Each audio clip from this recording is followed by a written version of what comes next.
बेचारा गंडापुर। अली अमीन गंडापुर के साथ वही सलूक हो रहा है जो छोटे जुल्फ़ी के साथ होता था। छोटा जुल्फ़ी उस्ताद जफ़री के साथ काम करता था। ये लोग बंद रोड पर मोटर मैकेनिक थे। उस्ताद जफ़री के पास 5 छोटे थे, लेकिन छोटा जुल्फ़ी उन सब में मुतहरिक भी था और उसे काम भी आता था। मुरम्मत का 90% काम ये करता था, लेकिन अजीब बात थी, उसे हर रोज़ गाहकों और उस्ताद दोनों से मार पड़ती थी। काम में रोज़ कोई ना कोई कमी बेशी रह जाती थी या ये वक्त पर मुकम्मल नहीं होता था, लिहाजा गाहक उस पर चढ़ जाते थे। वो फितरतन हमदर्द इंसान था। वो गाहकों के मामूली काम अमूमन फ्री कर देता था। इस पर उस्ताद नाराज़ होकर उसे ताने देता था कि तुम अगर सारे काम फ्री करते रहोगे तो दुकान का किराया, बिजली के बिल और तनख्वाहें तुम्हारी माँ देगी। जुल्फ़ी को माँ से बहुत प्यार था। वो माँ की गाली सुनकर अदब से कहता था, उस्ताद जी, माँ की बात न करें, आप बेशक मुझे मार लें। और उस्ताद अक्सर उसका ये मुतालबा पूरा कर देता था। वो उसे जूते से फेंटा लगा देता था। वर्कशॉप के साथ छोटा सा चाय खाना था। उसका मालिक रोज़ाना छोटे जुल्फ़ी को मार खाता देखता था। उसे इस बात पर तरस आता था। वो उसे प्यार से समझाता था कि बेटा, तुम दिन रात एक कर देते हो, पूरी वर्कशॉप तुम्हारी मेहनत से चल रही है, लेकिन इसके बावजूद तुम मार खाते हो। तुम उस्ताद जफ़री को छोड़ क्यों नहीं देते? छोटा जुल्फ़ी मुस्कुराकर जवाब देता था, चाचा, उस्ताद मेरा मोहसिन है, मैं कुछ भी नहीं था। उस्ताद ने मुझे नौकरी भी दी और काम भी सिखाया। मैं आज उसकी मेहरबानी से मैकेनिक हूँ। मेरा ज़मीर गवारा नहीं करता कि मैं इसे छोड़कर चला जाऊँ। चाचा को उसकी वफादारी पर प्यार आ जाता। एक दिन छोटे जुल्फ़ी ने गाहक और उस्ताद दोनों से जी भरकर मार खाई और फिर चाय खाने के मालिक के पास बैठकर पहली मर्तबा पूछा, चाचा, वर्कशॉप पर मेरे साथ 5 शागिर्द हैं। ये सारे नालायक, कामचोर और चापलूस हैं। यहाँ सिर्फ मैं काम करता हूँ, लेकिन उस्ताद बुरा भला भी मुझे सिर्फ कहता है। इसे दूसरे शागिर्द नज़र क्यों नहीं आते? दूसरा, गाहक भी सिर्फ मेरी ही बेइज्जती करते हैं। इसकी क्या वजह है? चाय खाने के मालिक ने कहका लगाकर जवाब दिया, बात सीधी सी है। इन सब में सिर्फ तुम काम करते हो, और हमारे मुआशरे में जो शख्स काम करे, मार भी उसे ही पड़ेगी। तुम्हारे साथी चालाक हैं, ये काम नहीं करते, चुनाचे ये उस्ताद की मार और गाहकों की फटकार दोनों से बचे रहते हैं। तुम भी अगर बचना चाहते हो तो काम करना बंद कर दो, तुम्हें भी कोई कुछ नहीं कहेगा। छोटे जुल्फ़ी ने ये बात सुनकर कहका लगाया। चाय खाने के मालिक का कहना था, मैं अपने उस्ताद के पास कप धोया करता था। मुझसे जब भी कोई कप टूट जाता तो उस्ताद मुझे मारता, और वो हमेशा मारते वक्त ये भूल जाता था कि मुझसे अगर एक कप टूट गया है तो मैंने 150 कप धोए भी हैं। उस्ताद को कभी भी वो 150 साफ़ सुथरे कप दिखाई नहीं दिए। उसे हमेशा टूटा हुआ कप नज़र आता था और मुझे उसकी सज़ा भुगतनी पड़ती थी, जबकि बाकी लड़के क्योंकि काम नहीं करते थे, लिहाजा उन्हें मार भी नहीं पड़ती थी। मैंने इससे ये सीखा कि अगर हम काम करेंगे तो फिर हमारी बेइज्जती भी होगी और हमें मार भी पड़ेगी। बेचारा गंडापुर भी छोटा जुल्फ़ी है। ये पीटीआई का वाहिद लीडर है जो अमली तौर पर इमरान खान का साथ दे रहा है। उसने इमरान खान के लिए 5 बड़े मुजाहरे किए। उसे जब भी कहा गया, जैसे तैसे गिरता पड़ता 20-30 हज़ार लोगों को इस्लामाबाद और लाहौर लेकर पहुंचा। इसके लिए उसने माली नुकसान भी उठाया, एमपीएस की झड़कियां भी सुनी, ब्यूरोक्रेसी का इनकार भी बर्दाश्त किया, इस्टेब्लिशमेंट की नाराज़गी भी सही, और आखिर में पुलिस के डंडे और टनों के हिसाब से आंसू गैस भी बर्दाश्त की। और इसके बाद उसे गायब भी होना पड़ा।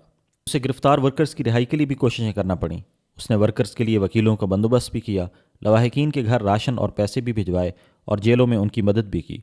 और इस सब के बावजूद उसने जमकर पूरी पार्टी और इमरान खान से बेइज्जती भी कराई, जबकि बाकी लीडर्स ने आज तक टिक टॉक और ट्वीट्स के अलावा कुछ भी नहीं किया।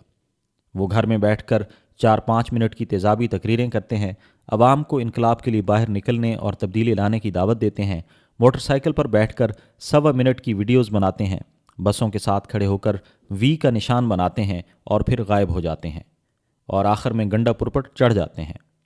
आप इमरान खान और पाकिस्तान तहरीक इंसाफ का कमाल देखिए। उसने आज तक उन लोगों से ये भी नहीं पूछा कि आखिर तुम गायब कहाँ हो जाते हो, तुम हर एहतजाज से पहले गिरफ्तार कैसे हो जाते हो, और चंद दिन बाद तुम्हें रिहा क्यों कर दिया जाता है, और पार्टी में जब भी तुमसे फ़ंड मांगा जाता है तो तुम्हारी जेब कैसे कट जाती है, तुम आराम से घर में क्यों बैठे हो और तुम्हारा कारोबार भी क्यों चल रहा है। गंडापुर की तमाम तर मुखालफत के बावजूद मैं ये मानने पर मजबूर हूँ कि इस शख्स ने 5 मरतबा वर्कर्स को भी निकाला। ये उन्हें इस्लामाबाद और लाहौर भी लेकर आया। इसने पुलिस और रेंजर्स का मुकाबला भी किया, और ये आखिर में अपने कारकुनों को सही सलामत वापस भी लेकर गया। दूसरा, उसने एहतजाज के साथ साथ इस्टेब्लिशमेंट को भी राज़ी रखा। یہ وفاقی حکومت کے ساتھ بھی چلتا رہا۔ اس نے پارٹی کو پشاور میں پناہ دی، پارٹی کی تیسرے درجے کے لوگوں کی گالیاں اور طعنے بھی سنے، پارٹی کے اندر موجود مخالف گروپوں کو بھی فکس کیے رکھا، اپنی وزارت اعلیٰ بھی بچائی، گورنر راج سے بھی بچا رہا اور عمران خان کو بھی جیسے تیسے راضی رکھا۔ پارٹی مانے یا نہ مانے، لیکن یہ حقیقت ہے کہ بشرا بی بی کو بھی گنڈا پور نے رہا کرایا تھا اور یہ اسے پشاور بھی لے کر گیا۔ آج اگر بشرا بی بی اقتدار کو انجوائے کر رہی ہیں یا پارٹی کے 500 لیڈرز کو اکٹھا کر کے ہدایات دے رہی ہیں تو اس کا سارا کریڈٹ علی امین گنڈا پور کو جاتا ہے، پارٹی مانے یا نہ مانے۔ لیکن یہ بھی حقیقت ہے کہ گنڈا پور ہر بار احتجاج بھی کر لیتا ہے اور ورکروں کو مار پڑنے سے بھی بچا لیتا ہے، لیکن بشرا بی بی نے ایک بار احتجاج کیا اور اس کے بعد پارٹی کو دوسرے احتجاج کے قابل نہیں چھوڑا۔ بشرا بی بی اور مراد سعید کی حماقت کی وجہ سے ریاست کا خوف ختم ہو گیا۔ ریاست یہ جان گئی پارٹی کو بھگانے کے لیے صرف 10 منٹ کافی ہوتے ہیں۔ ٹھیک 10 منٹ بعد گنڈا پور ہوتے ہیں نہ بشرا بی بی اور نہ ہی وہ غیرت مند پٹھان جو سر پہ کفن باندھ کر آئے تھے اور جنہوں نے عمران خان کی رہائی تک اسلام آباد میں بیٹھنا تھا۔ بشرا بی بی کی سیاسی حماقت نے کارکنوں کا بھی حوصلہ توڑ دیا، لیکن لوگ سمجھ گئے ہیں کہ ہم اگر اگلی بار اسلام آباد آئے تو ہمیں پہلے سے زیادہ مار پڑے گی اور ہم جیلیں اور مقدمے بھی بھگتیں گے اور پارٹی پیچھے مڑ کر ہمارا حال احوال بھی نہیں پوچھے گی۔ چنانچہ اگلی کال پر کوئی شخص اسلام آباد آنے کی غلطی نہیں کرے گا۔ لیکن اس سب کے باوجود گنڈا پور چھوٹا زلفی ہے اور پوری پارٹی اسے لتاڑ رہی ہے۔ آپ پی ٹی آئی کے 5 احتجاجوں کا پروفائل نکال کر دیکھ لیں۔ پنجاب سے کون نکلا تھا یا کس نے پنجابی کارکنوں کو نکالا تھا؟ کوئی ایک بھی نہیں۔ کراچی یا سندھ سے اسلام آباد کون آیا تھا؟ ڈاکٹر عارف علوی کا سروں کا سمندر کہاں رہ گیا تھا؟ اور حماد اظہر، سلیمان اکرم راجہ، وقاص اکرم اور لطیف کھوسہ کے جانثار کہاں تھے؟ بلوچستان کا سونامی کس جگہ رک گیا تھا؟ آزاد کشمیر کے مجاہدین کو حالت تک کیوں نہیں پہنچ سکے؟ اور گلگت بلتستان کے سابق وزیر اعلیٰ خالد خورشید سنگجانی میں تقریر کے بعد کہاں غائب ہو گئے؟ گوہر خان کے قافلے ہر بار کہاں رہ جاتے ہیں؟ اور کے پی کے بڑے سیاسی خاندان عمران خان کے ٹائیگرز کو اسلام آباد کیوں نہیں لا پاتے؟ آج تک کسی نے ان سے پوچھا؟ جی نہیں، یہ لوگ کیونکہ برتن دھوتے ہی نہیں ہیں، یہ گیلی مٹی پر قدم ہی نہیں رکھتے، چنانچہ ان سے کوئی سوال نہیں کرتا۔